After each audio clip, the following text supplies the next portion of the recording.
अज जानी वयो रुसी बेसा गाल्हाई देरिसी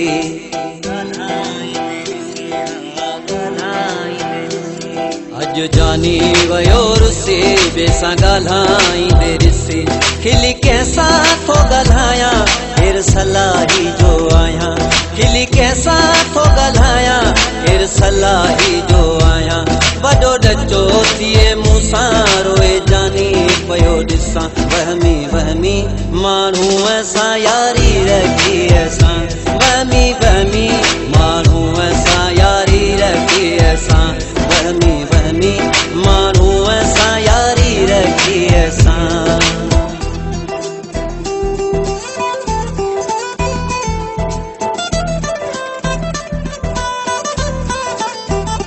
वाटड़ू वींदड़ जे पतो मुखां पुछो जहिड़ो मतो शक कयो मुते जानी थी पई उन खे बेमानी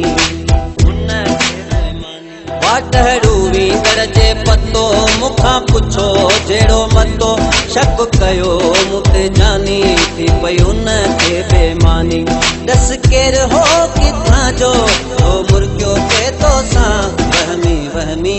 माण्हू असां यारी रखी असां वहमी वहमी माण्हू असां यारी रखी असां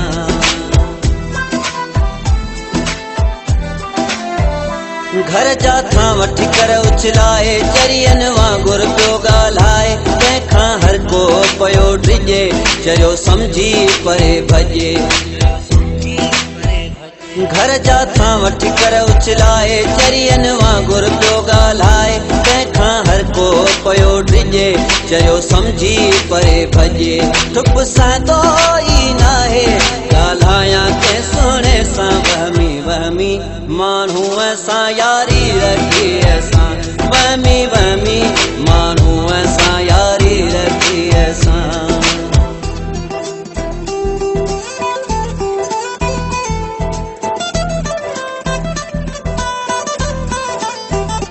मुंहिंजी आहे आस कुलाची मौला करे आपास कुलाची यार खे आहे हिकिड़ी बीमारी वहम जी पुछड़ी बीमारी मुंहिंजी आहे आस कुलाची मौला करे आपास कुलाची यार खे आहे हिकिड़ी बीमारी वहम जी पुछड़ी बीमारी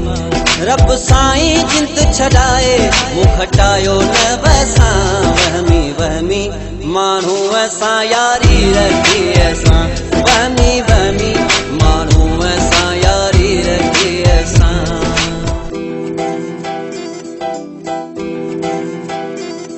अज जानी वयो रुसी बेसां ॻाल्हाई देरिसी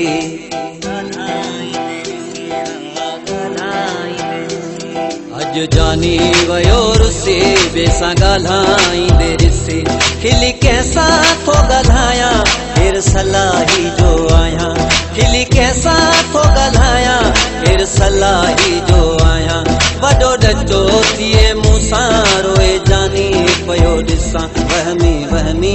माण्हू असां यारी